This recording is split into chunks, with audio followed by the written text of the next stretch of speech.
Frantz Fanon, c'était la Bible. Son livre, nous l'appelions la Bible noire. C'était pas un type avec lequel on pouvait discuter, il n'y avait pas d'objection à lui faire. On ne fait pas des objections à un prophète. L'engagement émotionnel majeur, c'est la lutte armée. Et cet engagement-là se fonde bien davantage sur Frantz Fanon que sur Lénine ou Marx. Ces extraits, issus d'un documentaire sur l'histoire du terrorisme, ne constituent pas l'éloge de Frantz Fanon, mais un constat. L'œuvre du psychiatre martiniquais serait l'une des principales sources d'inspiration des groupes de libération armés à partir des années 60.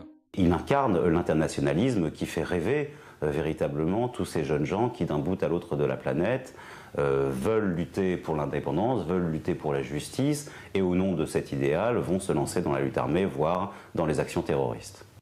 Engagé sur le terrain pour l'indépendance de l'Algérie, à partir de 1957, Frantz Fanon n'a pas encouragé l'acte terroriste, mais ne l'a jamais condamné. Dans son ouvrage « Les damnés de la terre », il exalte la libération d'une violence salvatrice. Séduit par l'homme, mais aussi par le texte, le philosophe Jean-Paul Sartre en rédige la préface et va beaucoup plus loin. La préface de Sartre aux damnés de la terre contient quelques passages terribles qui sont véritablement des appels au meurtre et véritablement une incitation à l'acte, au passage à l'acte terroriste. Traduit en 15 langues, le livre de Frantz Fanon s'inscrirait donc dans les premiers âges de l'histoire du terrorisme.